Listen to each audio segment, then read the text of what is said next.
Yesterday, I told you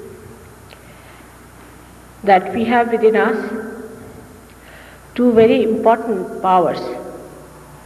The first power is the power of desire, by which we desire, called as Ichha Shakti in Sanskrit language, and the another power which is called as the Kriya power, or we can say the power of action. These two are really gross powers which are expressed outside as sympathetic nervous system. Left and right sympathetic nervous system. The central path is called the Sushumna Nadi, the channel of our ascent. This channel represents our evolution through ages. We can say that this channel is responsible for giving us our evolution from amoeba to this stage as a human being. And all the centers that you see there, 1, 2, 3, 4, 5, 6, 7, all of them are the milestones in our progress, in our evolution. These are all placed within us. These subtle centers are there, they are all there, and we are made up of this beautiful instrument. We are not aware of it. Of course, we are not aware. Also, we can't see them because they are subtle centers and we cannot see with our naked eyes.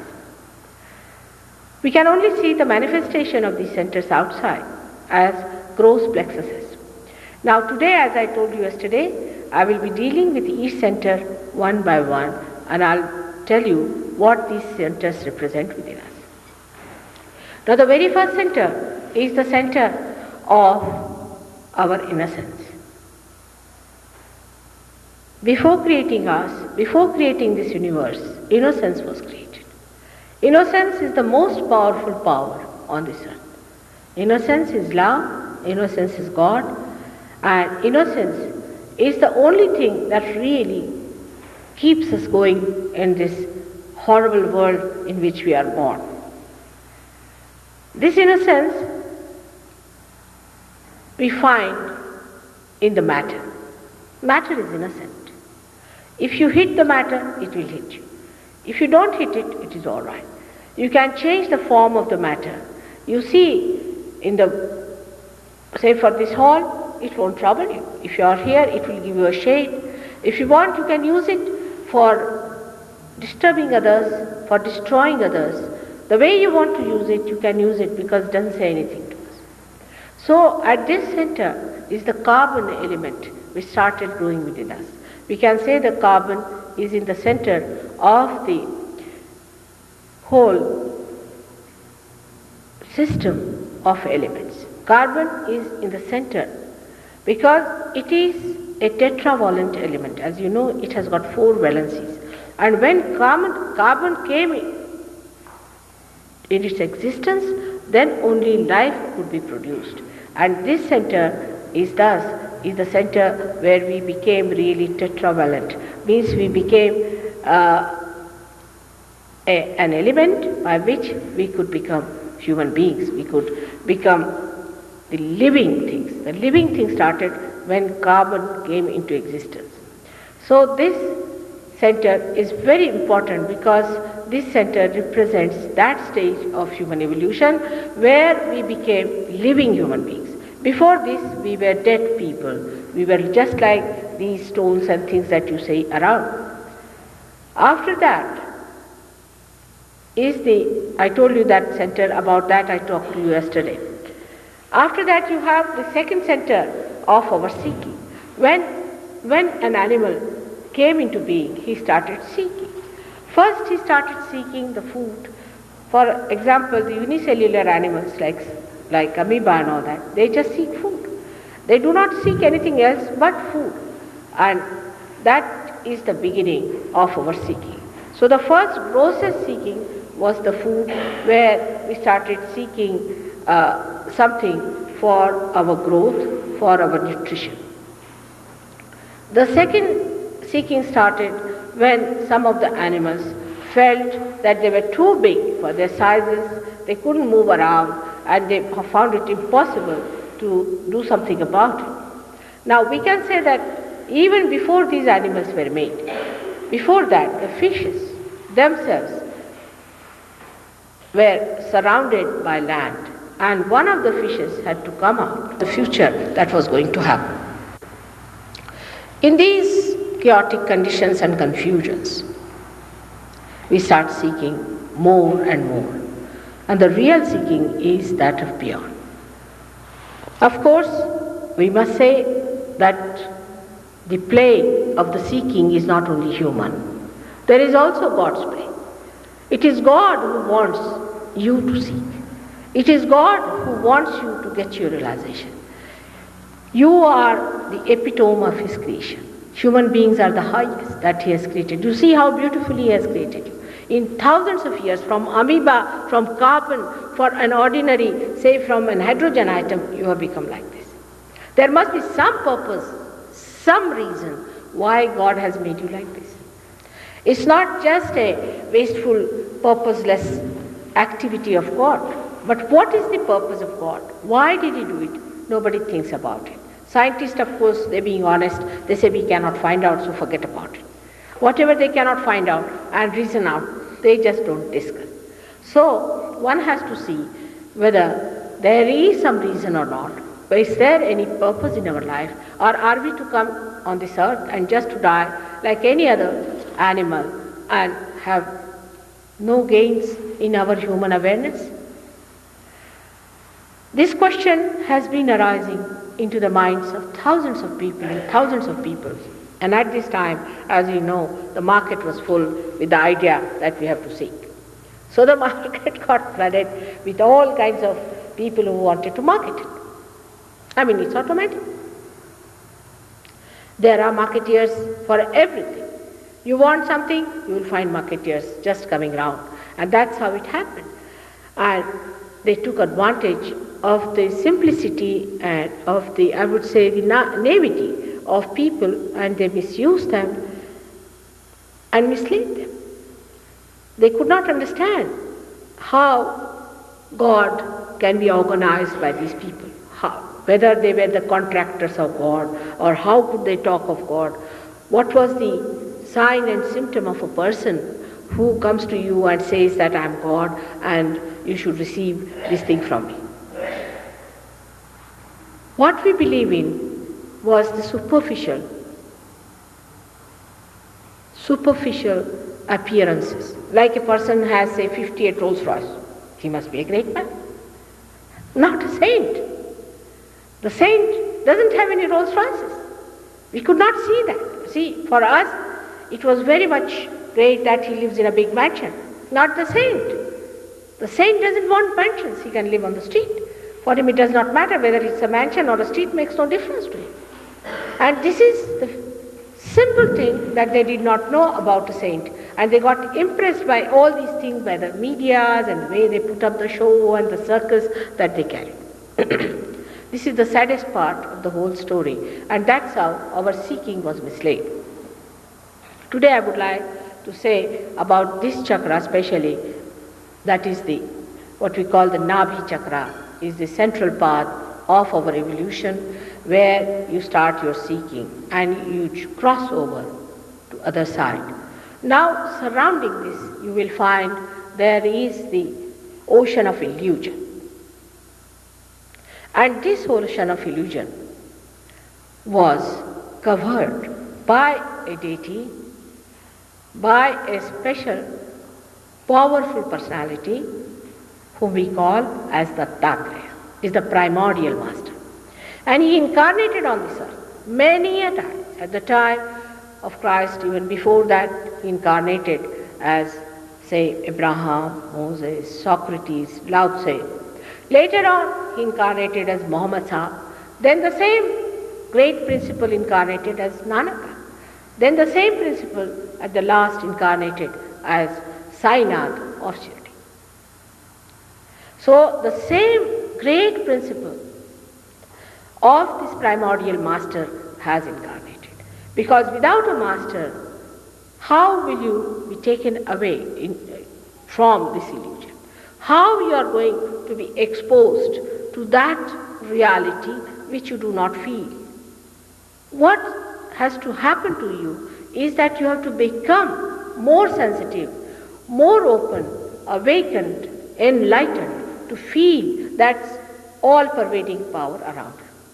Now these came again and again and told you that you must look after your dharma. Dharma doesn't mean any religion that is being established in the names of these people, because human beings know how to make a pickle out of everyone. They are great experts. All of them in essence are one and the same, but like flowers on the same tree can be taken away from time to time, and when they become ugly and they become completely spoiled, then people can claim, this is my flower, this is my flower. Everybody has become a contractor of these things. Actually, these people belong to the whole universe. They are universal beings, and they came on this earth to give us a sustenance within us, a sustenance. Dharma means a sustenance. That is, we can say that a quality that is human. For example, gold has a quality, that is untarnishable. Carbon has a quality that it is tetravalent. In the same way, I would say human beings have 10 valencies, or we can say has a quality that they have to have these 10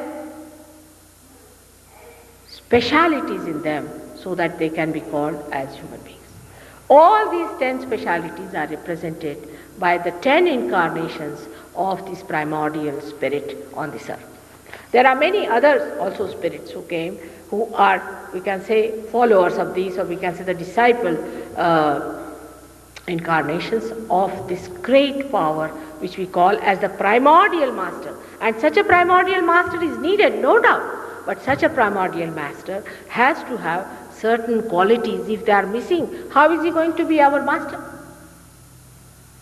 A guru means a person who has got that weight in him, weight of virtues, of qualities, of righteousness, of holiness. A person who is not righteous, who is a parasite, who leads a bad life, cannot be your guru. Not only that, but what is a guru's speciality is that he makes you meet God. He connects you to God. He doesn't connect you to all kinds of funny things that these gurus are doing nowadays. On this point, I have to tell you how the false people work it out and how the reality works out. Now, if you see, on the right-hand side of this lies the power of your Kriya Shakti as your action power.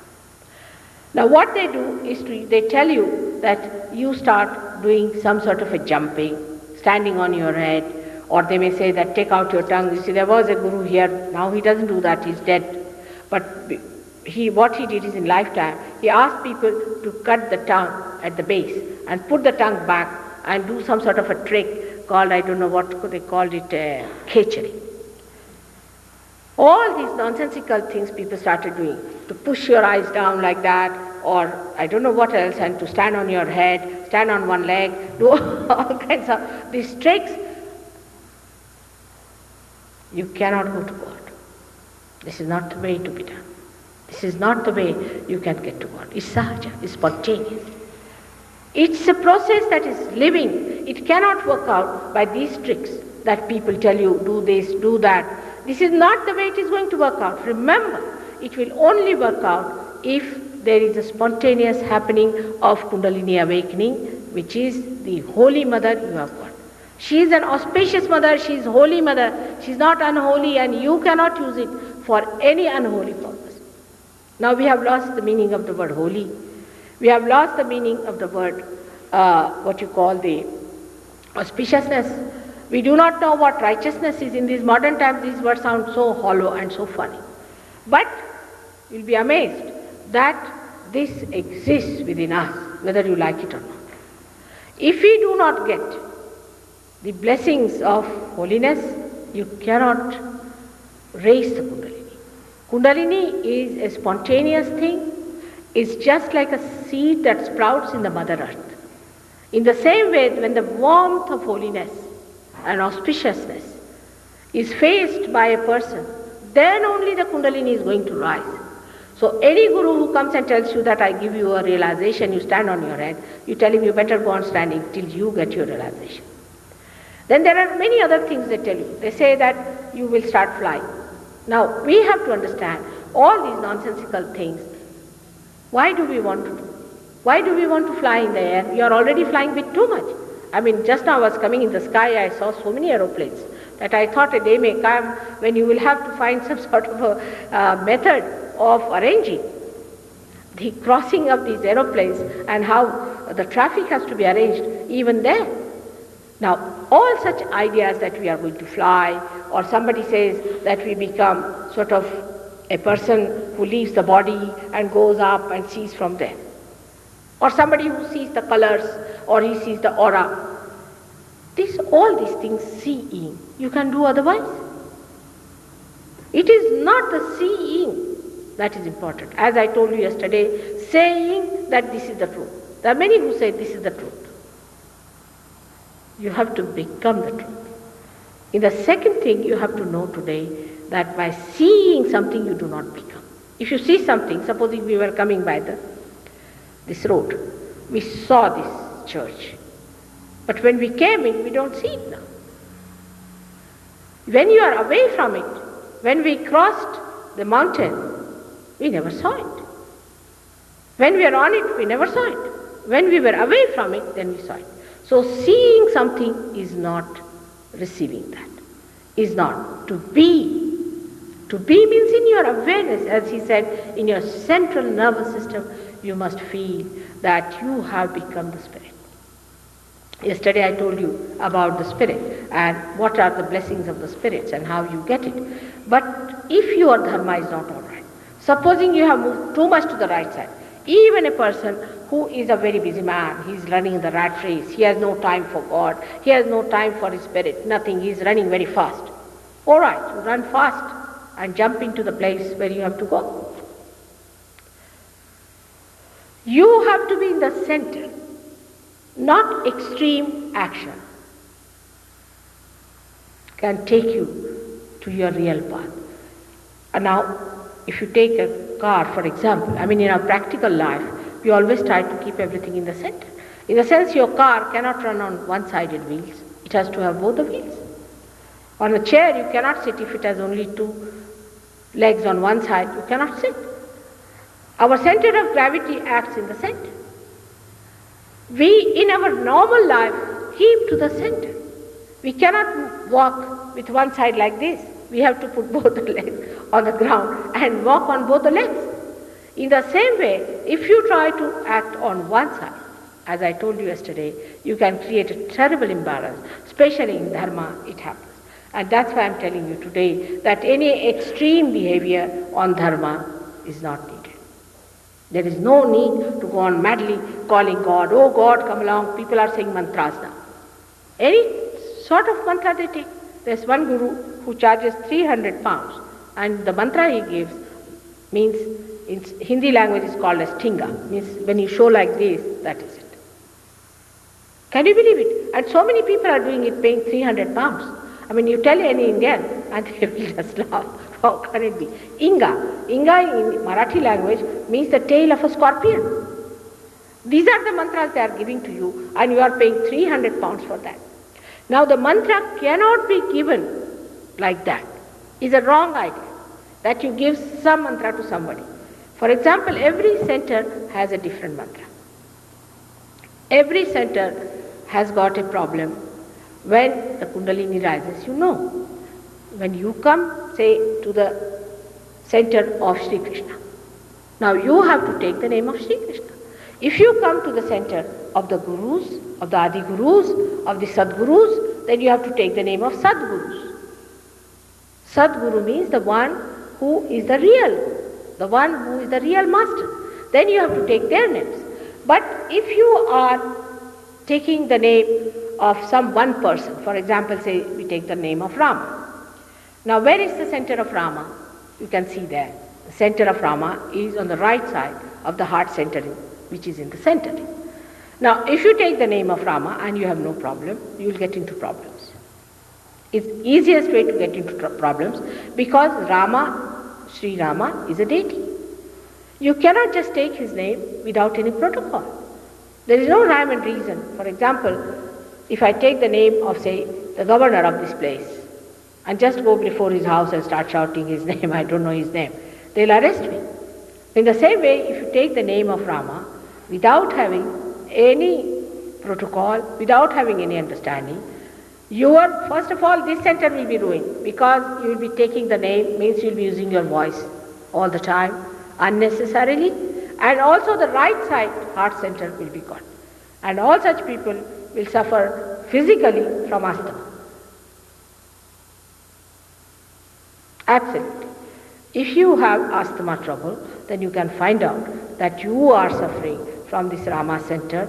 Maybe there's something wrong with your father, or maybe something wrong with your fatherhood, or maybe something that you are missing your father, or that your father has died, or something is wrong. Asthma can be cured, as I told you yesterday, only by taking Rama's name. But if you are asthma, then the name has to be taken by a realized soul, by a person who is empowered, who has the protocol, who can talk to Sri Rama in the sense who is connected. Any Dick, Tom and Harry cannot take his name. There's a protocol about it. Now in the same way, Guru's name also, we cannot take without protocol. We must have the protocol. Anybody who is all the time saying Guru, Guru, Guru, Guru is not paying full attention to it, neither is respecting. I have seen people, they go against the teachings of Guru. For example, now we can say that all the Gurus have taught one thing, that you have to look after your awareness. Awareness is in that area. Awareness is nourished by liver. They are very anxious that your liver should be all right. Whatever they have taught, they have tried to see that your liver should be all right. And all the Gurus have been against alcoholism. Any take a Moses, you take Abraham, you take Nanaka, you take Muhammad Sahib, all of them are more worried about the liver than for anything else. Somebody asked me, why didn't Christ decry wine? He did not support it either. But he had some other job to be done, so he didn't talk about it. But he never drank wine. I mean, the wine in those days didn't mean fermented wine as you have. I mean, the people never used to smoke also in those days. At the time of, say, Muhammad Sahib, there was no smoking. So he never prohibited any smoking, but he said no narcotics, nothing that goes against awareness should be taken. So they said, oh, then there's nothing wrong in smoking.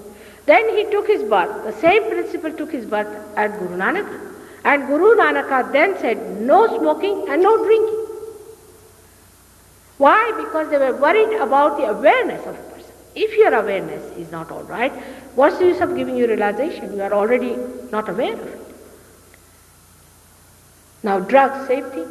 If you take to drugs or anything like that, you go down in your awareness. It's a fact, you know. You get some, maybe if you take some drugs, you may go to the right side and you might see colors and things. But that's hallucination. You go to the other side, you may feel, oh, you are dying and something, and you go into the subconscious and the collective subconscious. You may go on to the collective supraconscious and the right hand side. But to go up, you have to keep in the center, you have to be alert, and your awareness should be normal. To keep it normal, to keep it in balance, these people prescribe that you should not try to do anything that is too much, ati. Extremes should be avoided. But the result of that was just the opposite. All the fanatics were born out of these teachings. Imagine, all the fanatics were born out of these teachings which were meant not to have any fanaticism.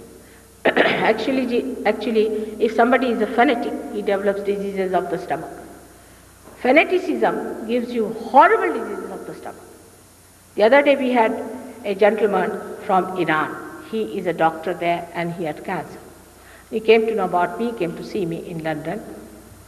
And I told him that, do you believe that Muhammad Sahib is the only one who can save the world? He said yes. Then I think he should have saved it.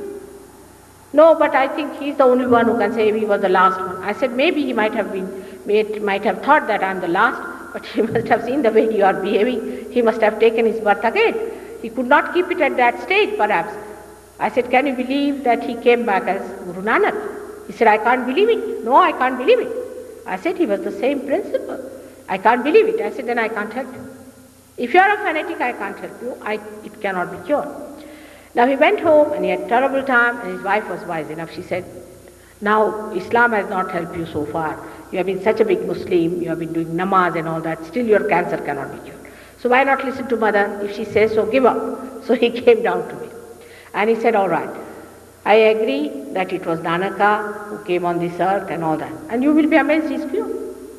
He's cured of that. All these fundamentalists and fanatics, you see, we are aware of it. Now, Americans had a good look at them recently. Very recently, they had a nice shock from a man called Mr. Khomeini. You know him too well. But if you go and ask him, he'll say, oh, I'm just from God. I'm connected with God. And it is He who gave me these orders. And it is through His orders I worked out. Because they are so blind with the fanaticism that they don't want to see. And this kind of fanaticism, if it crawls into you, you will also not see. For example, even Christian fundamentalists are the same. Or the Hindu fundamentalists are the same. I don't find anything different in them. If you want to ask, say, a Christian about a Jew, you will know about the Jews. But if you go to the Jews, they'll say Christians are the worst of all. And if you go to the Muslims, they'll say the Jews, they are the worst, they are the cursed people. All of them think they are the best, the chosen ones, and the rest of them are going to be doomed. I must tell you that all fanatics are going to be doomed, one and all. And I think in that domain of hell, they may agree with each other. But it may be too late for them to understand that God has not created as any fanatic. He has not. You are part and parcel of one being. Supposing this finger says, I am all right, or this finger says, I am all right, it is going to trouble the whole body. It's such a nonsense that it is better to cut it off than to keep it there. Malignancy that works in us is the same, that you are on your own. What's wrong? I am on my own.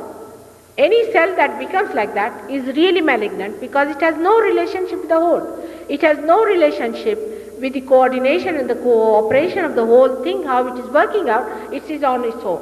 What's wrong? The wrong is that you are getting out of circulation, and very soon you will land up in a place which is called as hell. And then you will ask, oh, I never knew.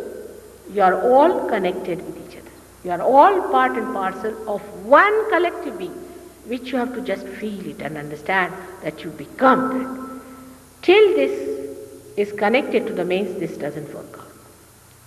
Once it is connected to the mains, it works out. In the same way, unless and until you are connected to the mains, you cannot know that you are a collective being. Before that, we form big organizations. We are all brothers and sisters, and just after a month of that formation of an organization, you find that people are cutting each other's throats. Why?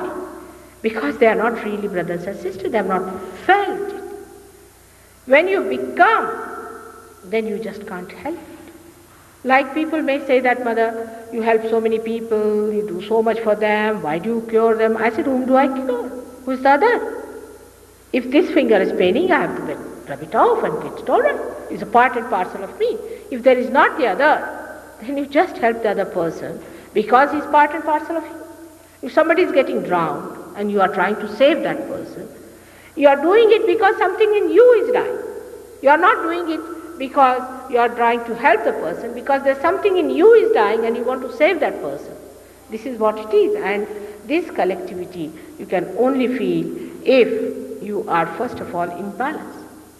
The people who go off their balances are very difficult to get their realization. This is one side of the movement in Dharma also. When they seek God, when they seek their realization, they go to the other side of it. Now people can't believe that for this you cannot put in any effort. No action is needed. Now look at the trees. Look at the flowers. How spontaneously they become fruits. Look at the trees.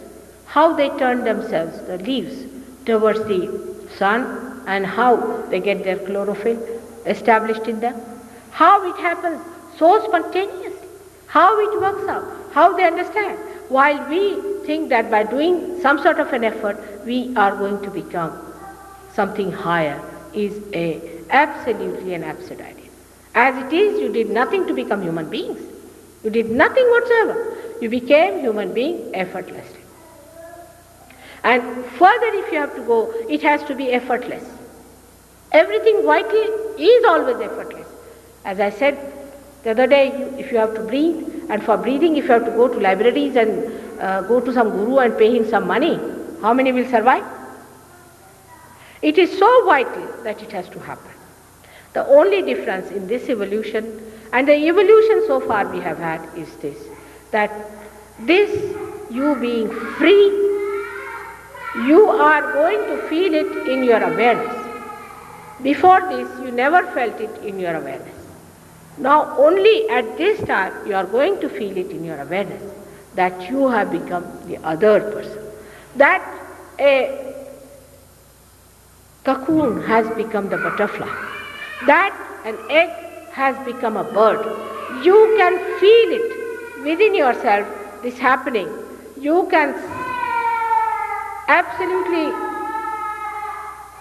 monitor it within yourself, and you are aware of it, that this has happened. This is a blessing placed within you since long, and that's why it is Sahaja, means born with you, Sahaja, born with you. But today this Sahaja Yoga has become a Mahayoga. It has become a great yoga because one can work it out on en masse. For many people can get realization. Just like a blossom time, many, many flowers can become fruits. In the same way, many people can get realization. At this time, when it is such an important time, this is the time of judgment that has started. Now how will you judge yourself?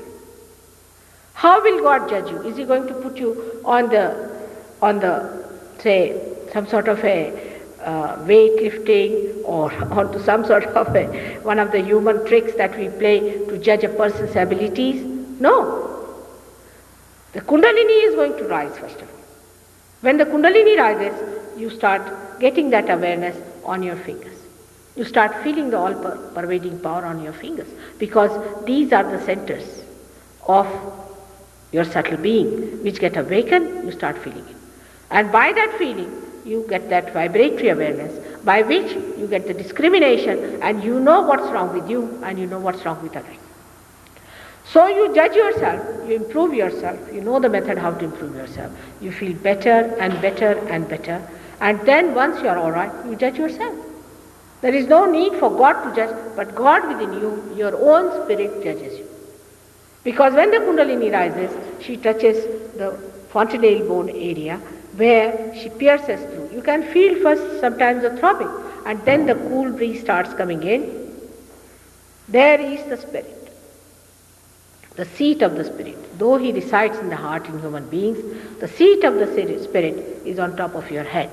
And when it touches that, you start getting this discrimination and you start understanding it. Now if I tell you, don't do this, that's why these 10 commandments are that don't do this, don't do that. But human beings are such, if you tell them, don't do it, they'll do it 100 times. There's something wrong with them. I tell you, the brain is sometimes upside down, I think. If you tell them, please don't do it, don't burn your, even to a child, human child, if you tell him, now don't put your hand in the candle, you'll burn it. Still he'll burn himself. He must learn. He's so ego-oriented that he must learn by burning his hand. He must learn everything through experience of his ego. Till he is nicely bashed, he won't listen. So the best thing I thought was to give the realization. Once you have the realization, once your car has started, you will know where is the problem. Because if you tell somebody this is the problem, he may hit you back. It's not easy. If you tell somebody you have too much of ego, he'll come and box you completely. You can be crucified. I mean, this is what has happened to Christ. It's not easy to deal with human beings. You see, they are so much, just like a big snake sitting down there. You tell them something and they just come on you. Because if you mesmerize them, if you pamper their ego, oh, you are great people, only pass on your money to me and you will be yogis, you will be siddhas. So you don't mind. It's all right, very simple. You give some money to Mataji Nirmala Devi. All right, she has all the money. Doesn't matter. We have the Siddhas. We are the Siddhas. We are the great yogis. This is, my name is Falana Anand, Dhikana Anand, and Dhonga Anand, and all these things. All these names you will wear, then the clothes you will wear, and walk with great pride. Oh, we are the yogis, we are the great yogis. Absolutely stupid. You are not. You are not. But you believe in it because there's nothing involved. You don't have to grow, nothing, very simple. It is not so. You are seekers, you are seekers. And you will be seekers till you have found it. It's better that you find it and accept it. Because you are said, don't do it, don't go there, you are doing it. All right. So the mother style is different. All right, awaken their Kundalini. First of all, awaken their Kundalini. Like we had one Dr. Rustam with us, and he's a very good doctor and all that, and he got his realization. After that, I told him that now you won't drink, and really forgot about drinking completely. I never told him before, you drink, all right, come along, doesn't matter. Whatever you do, come along. He said, Mother, I never felt like drinking. But once, after some time, he went to Germany, and he used to like some sort of a wine, he told me. And he said that, now let us see what happens. You see, just like that, because he was very fond of it. So he went to drink that, and he had a terrible pain in the stomach, he vomited out, and the whole thing was smelling like a rotten cork. And he said that as if the cork was coming out of my mouth, I felt so horrible. And after that I said, had it. And his health improved, his money improved, because he was not wasting any more money on these nonsensical things. He had nice musical gadgets in his house, and he started improving his life. In every way, he started looking so beautiful and so nice. Now the thing is, if I tell you don't drink, I tell you all the pub people will come and hit me hard. But I don't say that. It just works out. Because once you have found out the nectar, the beauty of yourself, do not do it. You drink because you are bored. You smoke because you are bored of yourself. You just get bored. If you are imprisoned, why should you be so unhappy? You are just facing yourself. It's the best thing that can happen to a person is to be imprisoned. You are just watching yourself. The self is the most beautiful thing. But people are unhappy because they cannot face themselves. They want to run away. 5 minutes also people won't sit down together and talk to each other. They must call you for a cocktail, or there should be a television going on, or there should be some book two people must be reading. They cannot talk for 5 minutes. There's no report. But after realization, you feel so relaxed and so happy with yourself. You enjoy yourself so much. You forget about these things. Now we have people here, some of them have been druggists and chemists, completely alcoholics and all sorts of things. And just it has worked out so well that they have become now people who are so beautiful. They have got this nectar of the spirit and they are giving it. The imbalances on the left hand side, on the religious side, because yesterday I told you about the physical side and all that, but today an emotional side, but I am telling you today about the religious side, what we do. That we believe in going to spirits. We call the spirits to the planchets and this and that. We go to I was told that in Los Angeles you have got witchcraft, you have all kinds of nonsensical things going on. And for what do you do it? They said that, you see, my father died and I loved him very much, wanted to meet him. Now let him die. Poor thing has died now, he's spared of you. Let him have his freedom. Why are you torturing his soul? Oh, I wanted to talk to him. And then what you get is asthma. As a result of that, your father suffers because he must die now. He has to be in another world, and you have to face it because now you are living, you are in the present. So why do you want to call people who have now gone and finished? But once you start doing all these things, then mesmerism starts, the ESP starts, all this nonsense starts, and you become slaves to these. And these things can be so dangerous. English language is such a funny language that you have got for spirit, even if you have to say the alcohol is spirit. Even the spirit that is dead is a spirit, and your spirit that is in your heart, which is the Atma, is also spirit, and the Holy Ghost is also a spirit. So I don't know which spirit you are worshipping. I am talking of the spirit that is the Atma, the spirit within your heart. And we go to all kinds of these spirits, morning till evening, going towards the left side. Now you'll be amazed. the result of this physically, leave alone other things. Multiple sclerosis is one of them. Recently I cured a patient of multiple sclerosis. He has been to one of the gurus who is very popular in this country. He has got multiple sclerosis now. Another thing that you get is blood cancer. Thirdly, most of the cancers come from that side. And all these things can happen to you if you indulge into the left side. Now it has been proved by doctors also that there are some sort of proteins which attack us from the area which is unknown, which is built within us since our creations, means our left side, the collective consciousness. It has been accepted, but of course they call it unknown because they are not seers. They are not the people who have reached that stage to see that these spirits are coming from the left side. I mean, I actually see them going to a person and attacking them and getting out of them. And they are there within us. And anytime they can erupt and trigger a thing like cancer. On the physical level, I'm telling you.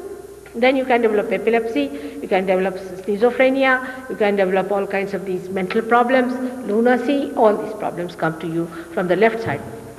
From the right side movement, you can become extremely arrogant, you can become absolutely useless for any talking or discussion or anything. You lack all the sense of proportion and you can become even Hitler.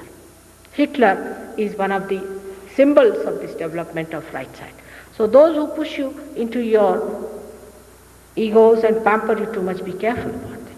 Be very careful because they are pushing you to the right in your dharma also, in your ascent, in your seeking, and the ones which are giving you on the left hand side are also doing the same. Now the simple thing is the people who are money minded themselves have a problem. Always. Money minded people are really like stuck up. I don't know what to call them. They are absolutely stuck up people. Because money-mindedness comes to us because we value money than anything else. Money is not the source of joy by any chance. Even those who have lots of money, if you go and see them, they are the most miserable people. On the contrary, a man who has got so much money, who has no problems, is happier. For example, supposing I own this machine. Take a simple example of possession of this machine. Now what happens to me? I'm worried about it, about cleansing it, it's insurance, I don't know what other income tax, all these things come with it. If I don't own it, it is owned by, say, Mr. Hugo, is a headache gone. To possess something means a headache. To possess money, today only I wanted to have some money cashed. It was such an experience of such a developed country like yours, and Los Angeles, I was amazed. We couldn't get money anywhere. They said that our money is, not much. It was only $2,000. Only $2,000 I had to pay cash money to people and all that. I couldn't get the money cash because they said, we don't have so much money. You go to the main bank. We went to the main bank. Actually, as if they went to the mint. From 9:30 till about 1 o'clock, we couldn't get the money. Can you imagine? They made me sign this, sign that, sign this. I said, what's happening? You people are supposed to be affluent people. There's no trust. There's everybody standing with a pistol somewhere, or what is happening? I don't understand. When you have so much money, how could you have so much money? But in India, no problem. No problem. I was in India in a place called Nilambar. These people were there, foreign and all this. So I told them, I'm not going. You take my passport and give them this thing that I have signed it. Not only that they sent money, but they heard I was here. They all came from the bank to take my darshan and to get their realization. You see, people trust in poor countries. They just trust. Here you come, you have to have visa, this thing. In India, if you come, nobody will bother. I mean, you have to trust. If riches means mistrust, in London, people won't open their houses. Even a rat doesn't enter their house, I tell you. They will, morning till evening, the husband poor thing, the wives do not, but the husband's poor things are cleaning. I see them cleaning all the knobs, everything, cleaning the garden, all the things. And not even a rat enters their house. You see, they open this much of chink, I don't know. And I have not seen anybody enter their house. Only the husband and wife come, all frightened, looking at each other, holding their purses like this. It's most surprising. You are people belonging to a free country where from where did you get these people around? I mean, in India, there's no question. We walk with all our ornaments, everything. Nobody does that to us. And one lady was killed one lady, when she was wearing lots of ornaments and all that. Early in the morning she was going by a train all alone in a first class. She was going for a wedding and some man killed her and took all the ornaments. I mean, it was too much of a temptation. And her place was that and the time was that. Oh God, the whole of the university went into, you will be surprised, into strike for that. So, such a commotion I reached them. I said in London every third day there's a mugging going on. This is going on. This is nothing in London, is so common. And now I'm told that here you can't even get money in the bank. I had to go for 3 hours just to get ordinary $2,000. Can you believe it? And is that the sign of freedom? Is that the sign of affluence? What is happening is that people are insecure. They are insecure completely because of this money bounding. They live with their money. If there's no money, what does it matter? Doesn't matter. Doesn't matter, it's not so important. But the way people are after money all the time, counting every pie and all that, they lose this chance. That should these go out. But worst of all, their nabi. Nabi chakra goes out. You get a left nabi problem. Such people may get also blood cancers. They may get troubles of the left nabi. And such people have such a terrific speediness and such franticness. They're very frantic people. You see, if they see money somewhere, they go absolutely mad, as if money is like some sort of a spirit or a ghost they have seen. Any talk of money, they just jump onto it. It's too much. I just can't understand such personalities. They are not most abnormal, absurd people. How are they human beings? If money can rule you, then you are slaves of money. You talk of independence and freedom. Where is your freedom? The money is ruling you here. That's what happens in your seeking. When you come to a person, those who are money-minded people, if they come to a person, he said, all right, you can pay money to me and you can purchase God. You feel very happy. Oh, very good idea, we can purchase God also. Can you purchase God? Can you purchase Him? And that's how these people take advantage of that ego. You think we have money, we can purchase God. Now we are people, very rich people, we can purchase God. God is, that's why Christ has said that a rich man cannot enter into the kingdom of God. Even a camel can pass through the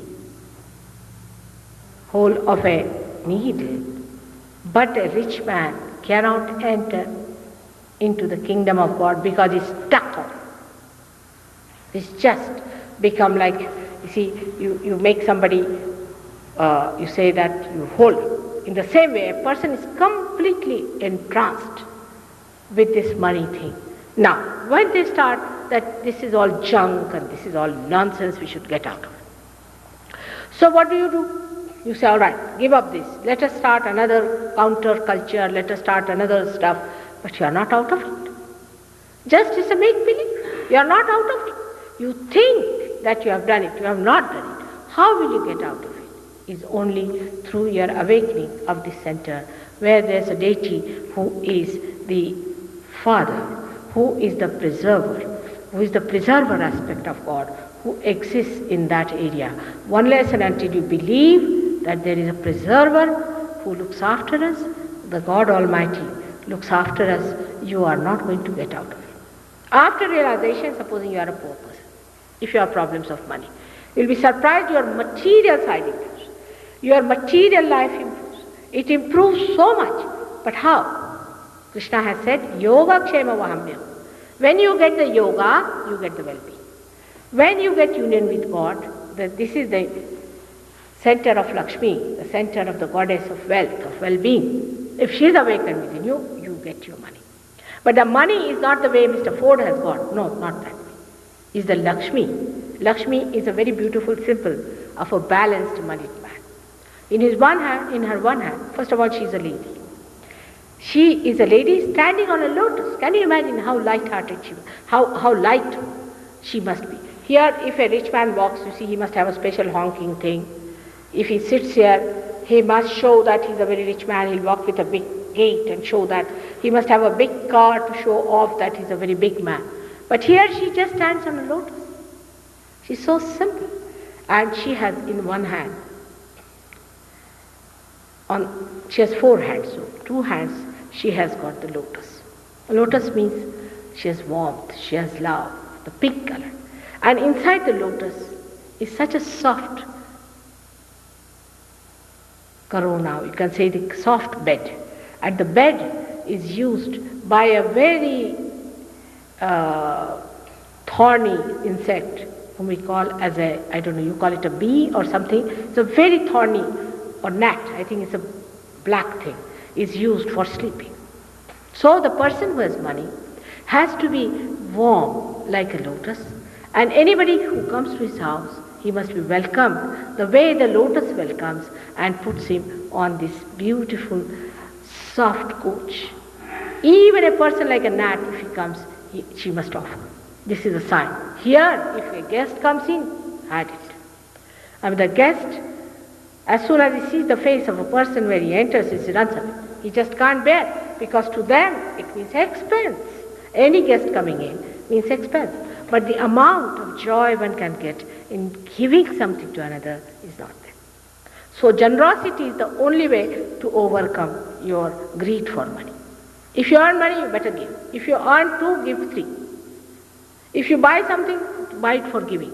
If you start doing like that, you will get over this money-mindedness, which is such a mire into which so many people have embedded. Actually, poor are better. If you go to poor man's house, he'll offer you a lot of milk. He'll be happy you have come to that house. Whatever things he has, he'll offer you. But if you go to rich man's house, he'll be really frightened that one guest has come in his house. When he can afford to look after thousands, he cannot bear it. So generosity is the only solution for people who are money-minded. On the contrary, your generosity will flow to people who do not deserve it, like these horrible gurus. You see they have got keeps, you see they have got big cars, you see they have built big mansions, they are parasites, and you'll go on flowing money onto them. Because there your ego is there. There's a competition now. We have cults in India where they have competitions. They take out the God's photograph outside. All right, the one who is going to give 500 pounds, say example, sits on the horse. The one who gives 1,000 pounds will sit on the elephant. Like that, you see, they go on with the god. And that's how they go on playing. And in that community, I've seen they also auction it. Now, the one on the horse, how much? 500. It's like that, they are selling God, and they are doing it, and it's a very regular thing. You have to go, and we call it calling for that. How much money you are going to pay? Is this the way to receive God and to understand Him? This is all right for money-minded people. They'll go into the mire of money and finish there. Now, God is love. He's not money. He doesn't understand money, you see. Doesn't understand, really. And godly people don't. I'm hopeless. I'm absolutely hopeless. I don't understand this. I don't know how to sign a check. I don't know anything. I only know Kundalini. But if you ask me about money parts, I'm so hopelessly bad that, you'll be amazed. I'm just like a rustic person who has never known ABCs of anything as far as money is concerned. Because I don't understand why to worry about so much. What is such a great need to count every time, to measure every time, to find out every time? There's no need. With all that, such a headache, such a worry, such a problem. Whatever you get, you just live with it. Why to worry about all these small things and to go about wasting your life for this nonsensical thing like material things? These we can create if you hit it, and they will be all created. Human beings have already created. What is so great about them? Now you have to take to the living force, the living power within you, by which you create living world. Now after realization, you'll be amazed. If you give vibration, say, to the wheat or to any such thing, to flowers, you get such big flowers. You get a new, we have tried this in an agricultural university, and they have found out that when you give vibrations to the wheat, they have found that it can increase 5 times more in its growth.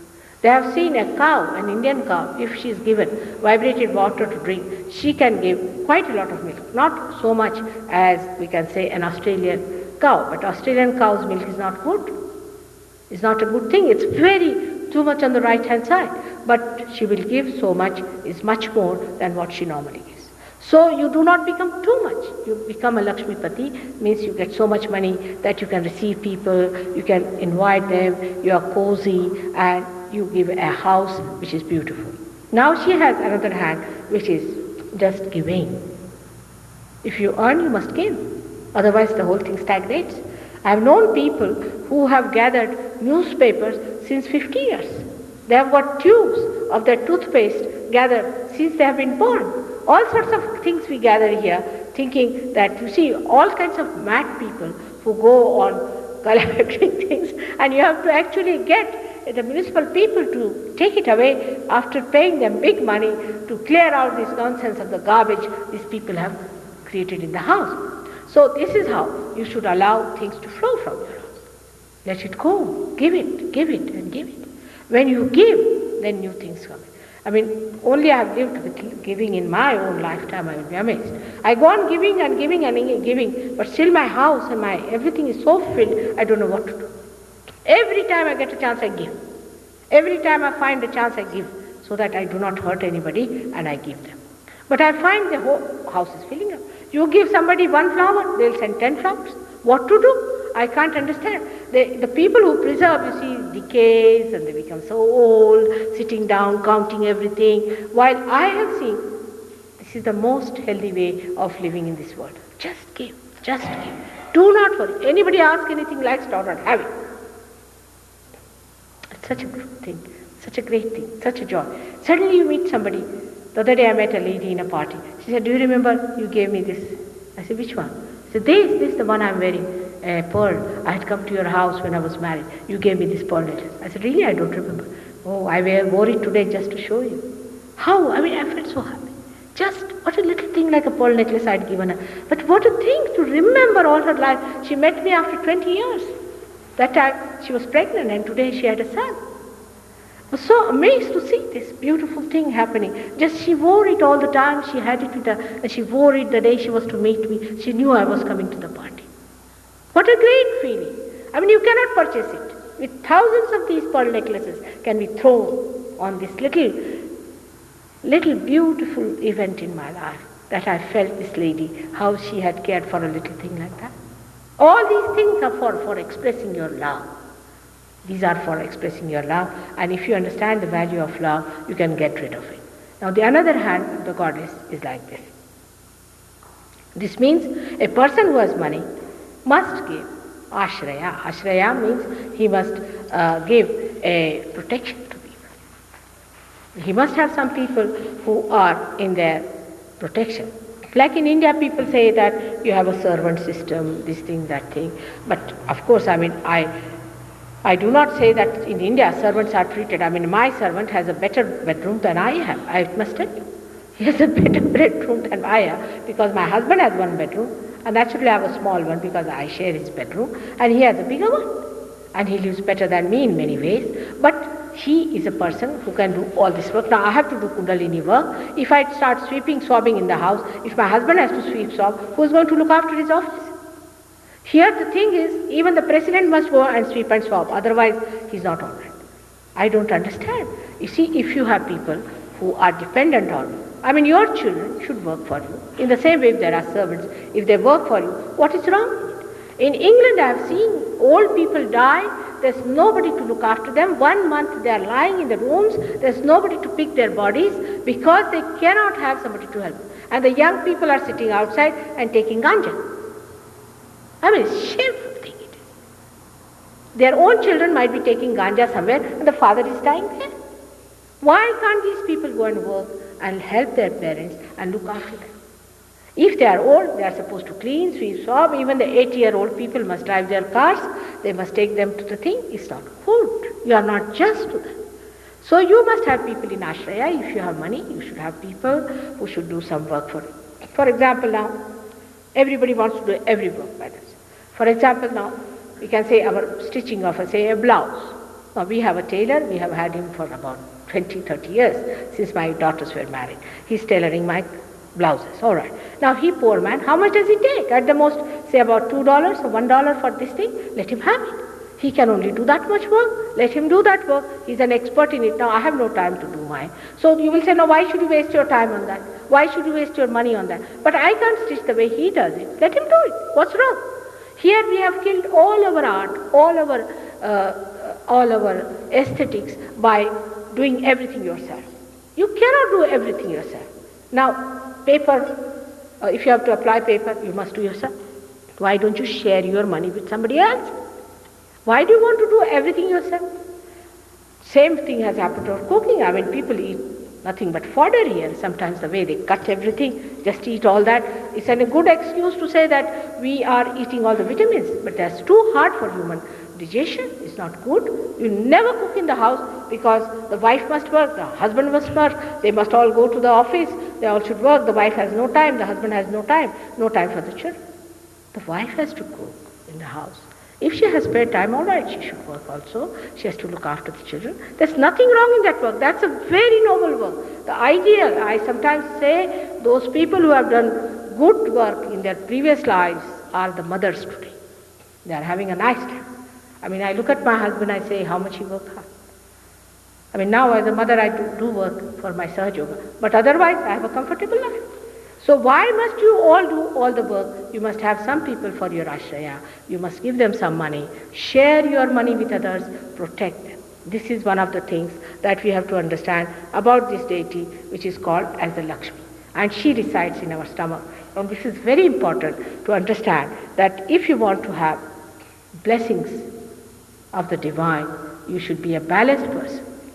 You have to awaken the Lakshmi principle within you. And that Lakshmi resides in this kind of balancing, where you understand that love is the determining factor of all our monetary behavior, monetary exchanges and report. There's no other way we can judge it. And that's the main basic thing which we are missing today in the modern times. Now, the Kundalini's awakening takes place and awakens this center. When this is awakened, then you go higher into the center which is higher, we can say, called as the center of the heart.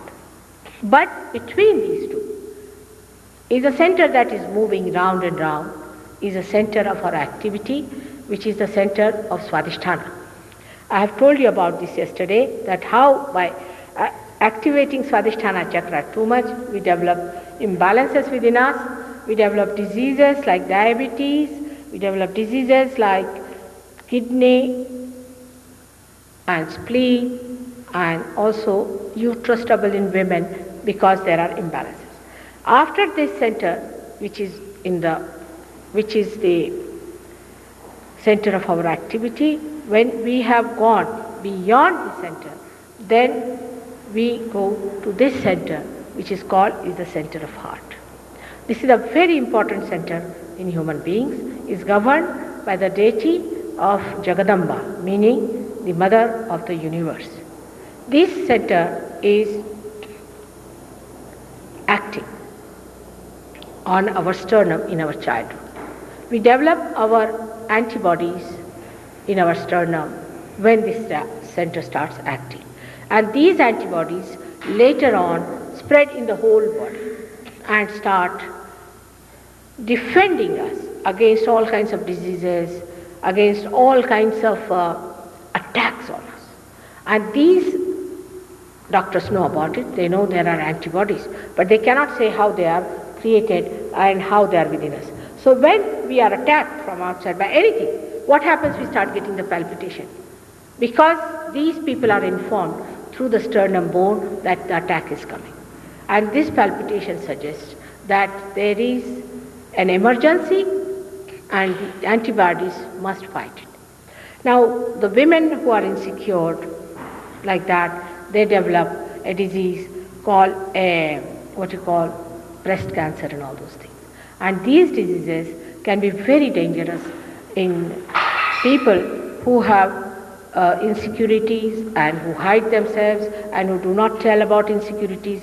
They can develop these diseases and ultimately they can be in terrible trouble. Today, I'm sorry I won't be able to cover all the centers because it's already quite late and we have this hall only till 10:30. So we have to do the actualization of the experience of getting the realization, and we have to work it out. So that is the main thing, and whatever was possible, I've told you the theory behind the awakening of the Kundalini up to these centers, and if possible tomorrow I'll try to do the other 2 centers. Now, should we have the experience?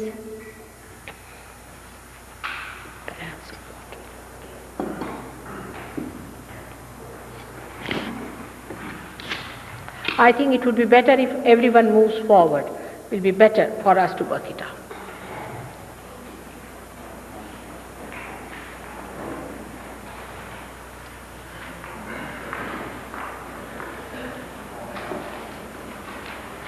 Thank you.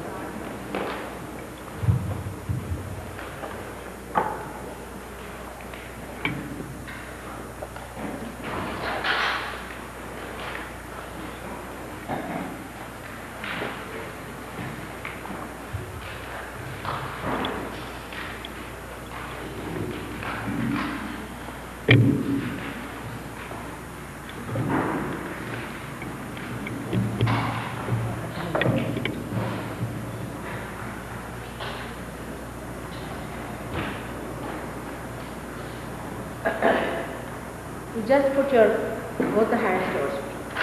Better thing would be to take out your shoes, because the Mother Earth helps us take the problem of suffering for that.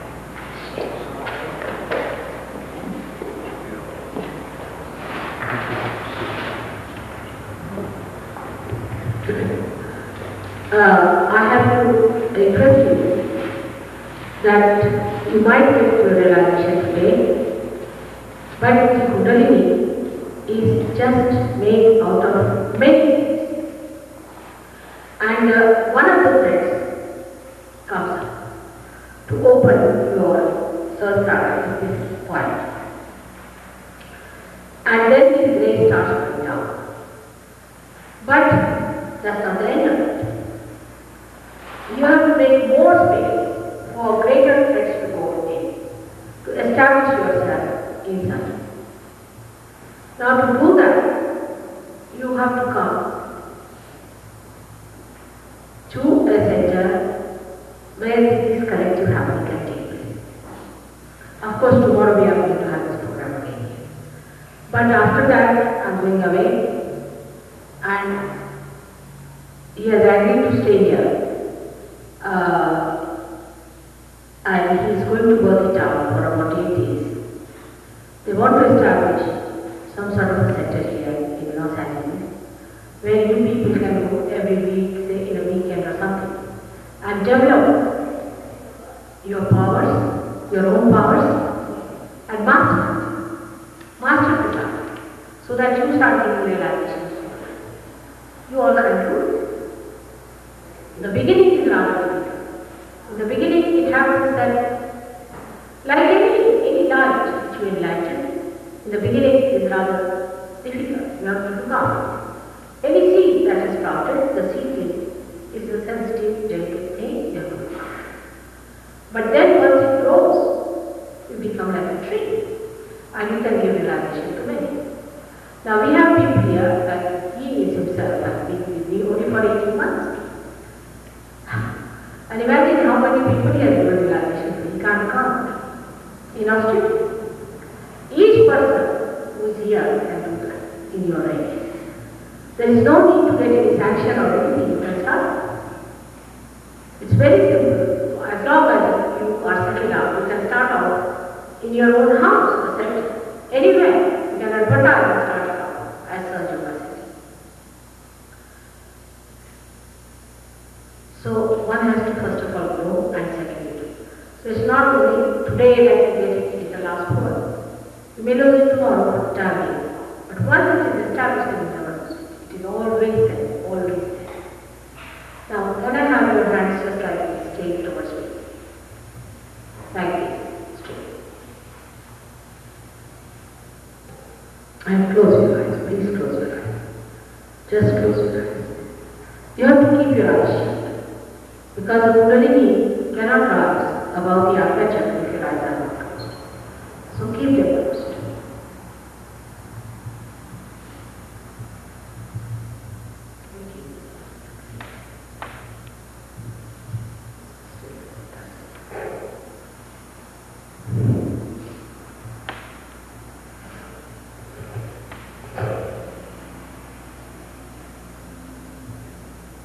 outside there.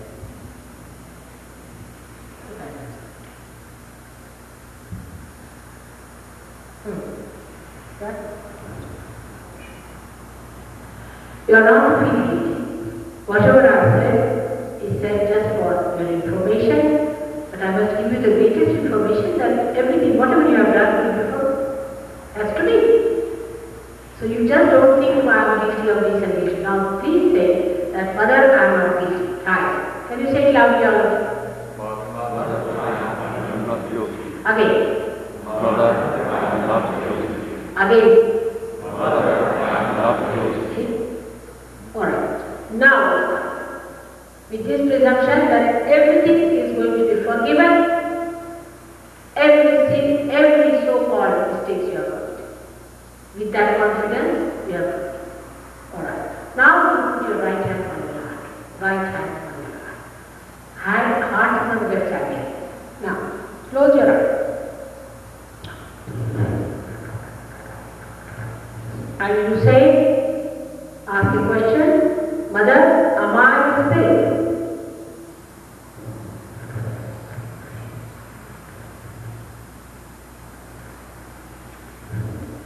Say it twice in your heart.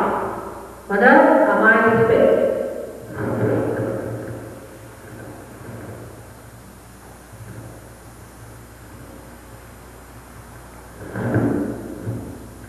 Now put your hand much lower on the left hand side.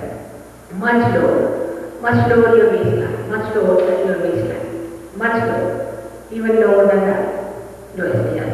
Now, you just say, Mother, give us the pure knowledge. Mother, give us the pure knowledge.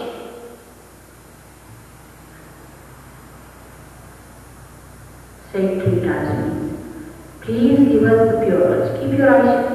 Just keep your eyes shut and ask her. It's your demand.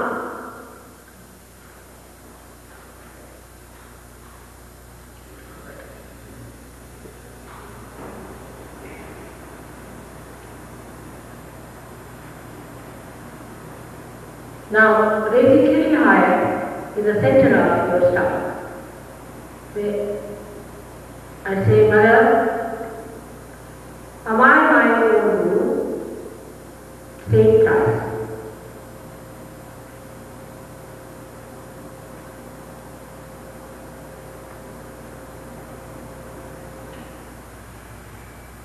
Also say, Mother, please give me peace.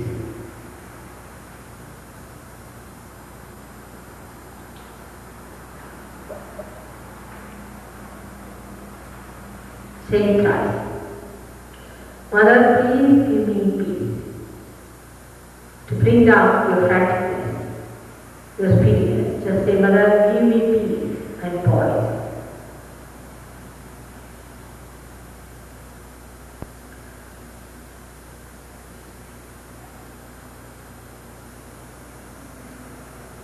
Now again ask the question, Mother, am I my own guru? Ask it about 10 times. You are your own guru. If you get realized, you are your own guru, and all other gurus are going to fail. The real guru, the Sadgurus.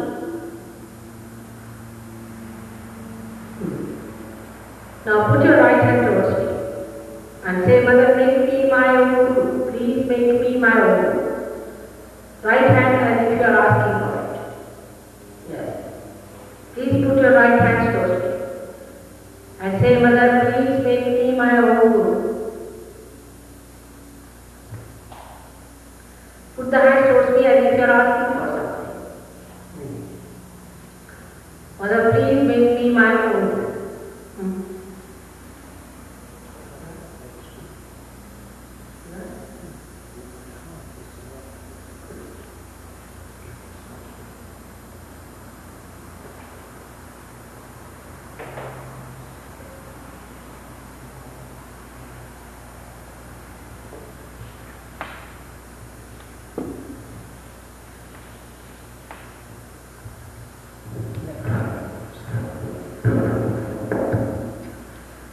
Now just again put your right hand on your heart, please. And say, Mother, please forgive me. Without feeling guilty again. Please forgive me if I have done any mistakes. Without feeling any guilty.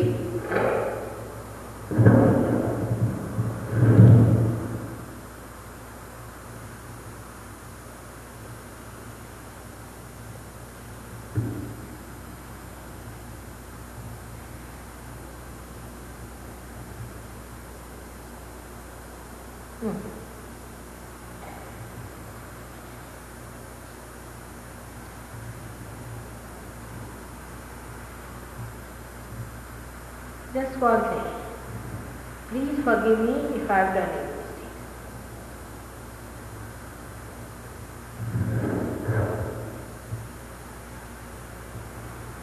Also forgive me if I have not paid full attention to my spirit.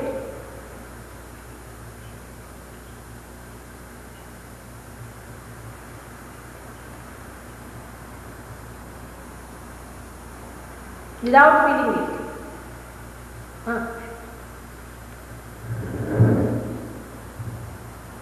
Now you forgive others. Please put both hands towards me and say, I forgive everyone. Just say that.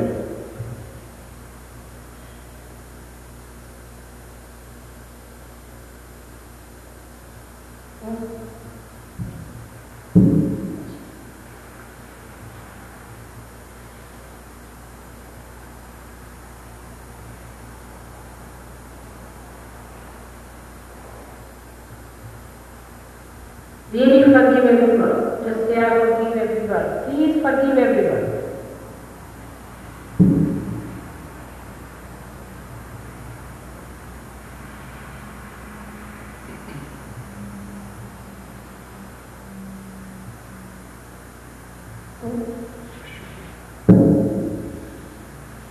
Because you are part and parcel of the whole. You can ask questions, whether am I the part and parcel of the whole? Am I the part and parcel of the whole? Ask the question. Ask sincerely, whether am I the part and parcel of the whole?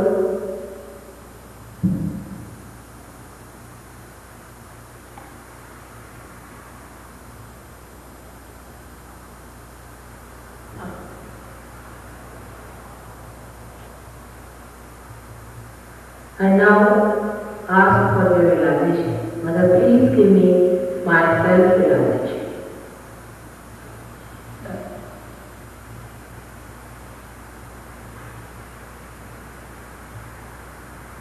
Ask, it's your own right. In your own right you are asking, but I cannot force it. It's your freedom. It's your freedom I expect. Just say, Mother, give me my own realization.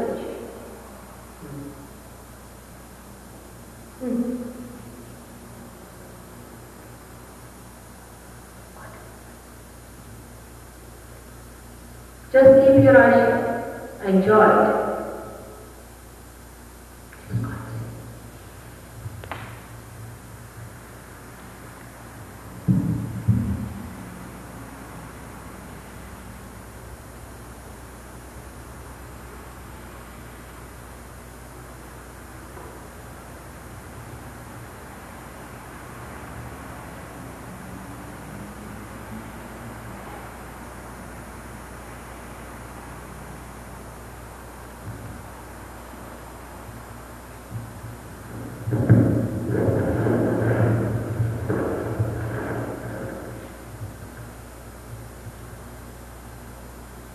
There was very powerful.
Everybody has got it.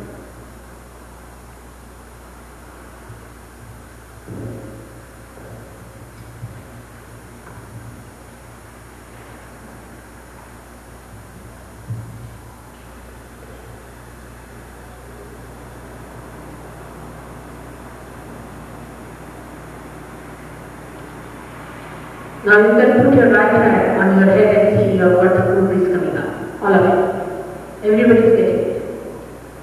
Little higher. Moving higher than the head. See? Oh yes, so move it and see there's a cool breeze coming up.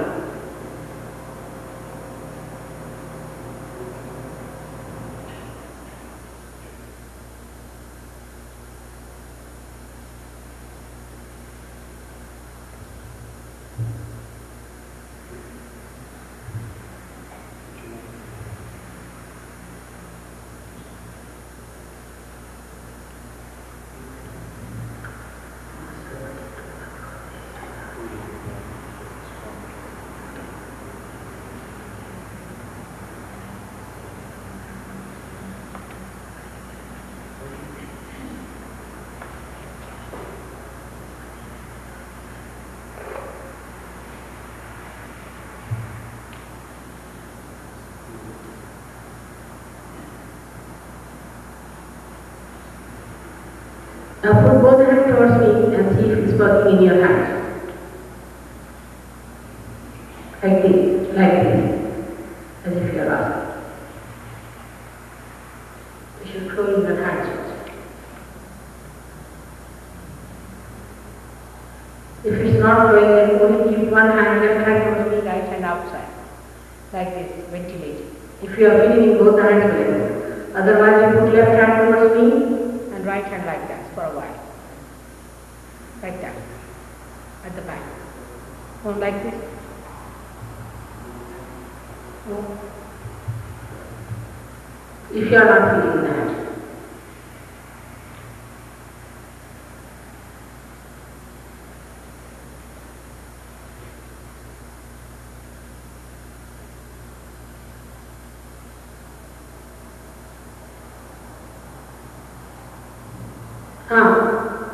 Right?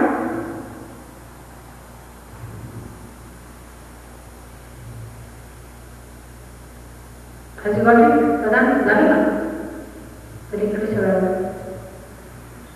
इकडे हवायला झालेली मला आणि मग इकडे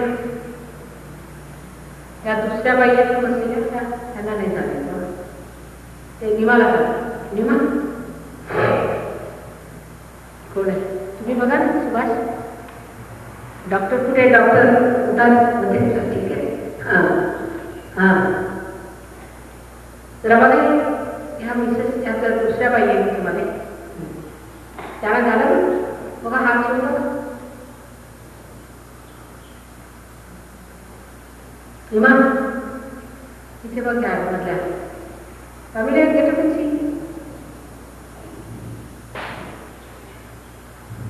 पण तुम्ही बघा ना इथे सरळ तर तुम्ही लोक बघा ना उठून बघा तुम्ही बघितले पाहिजे ट्रेसिंग खबर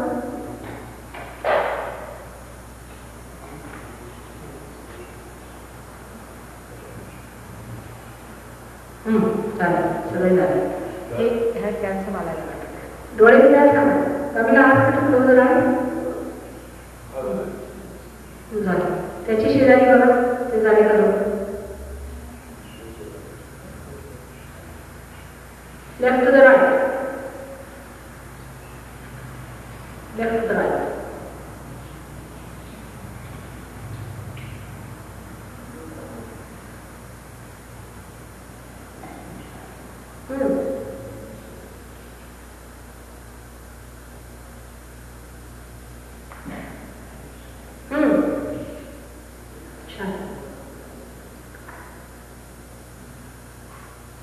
How are your vibration?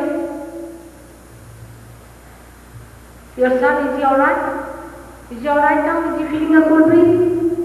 Are you feeling a cold breeze? Which is in the left hand on the right hand?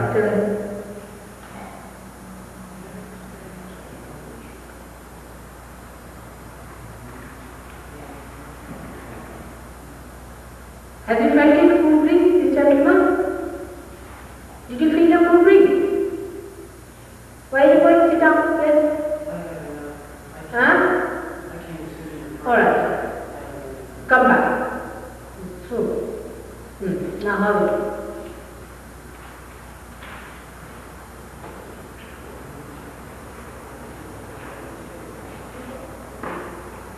Alright? Nine? Should be left to the right.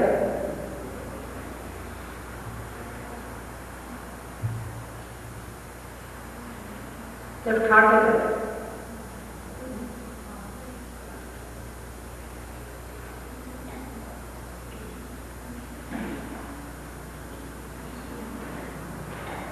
Let him ask a question. Are you doing Nanasasana further? Are you doing Nanasasana?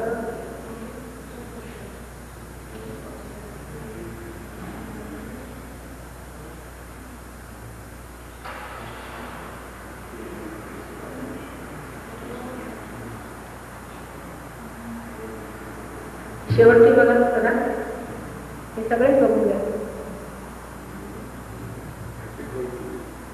Don't see other people. You see yourself and watch me. Don't see other people because you catch. Huh? डोळे उघडून सांगा माझ्याकडे बघा.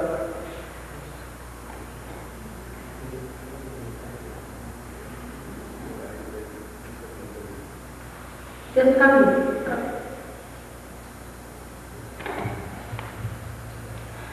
You've been doing concentration here before. Concentration in this part of the side. But here is the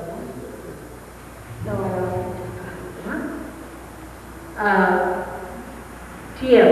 Can you help me? Regard? TL is structure. What is the structure?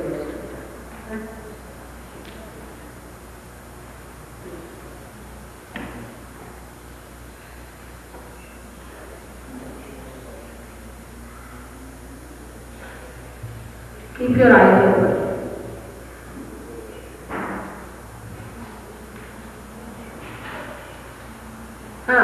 Alright.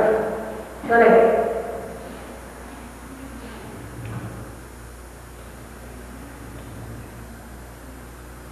It's alright, it's better now.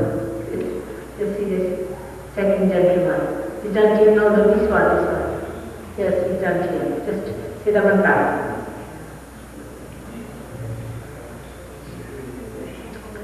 Sarvamatra Siddhi and Narakasura.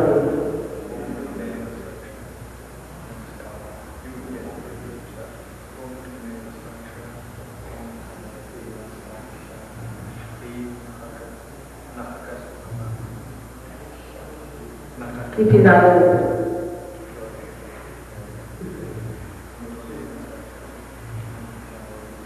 Right hand on the heart.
ऐकलं का?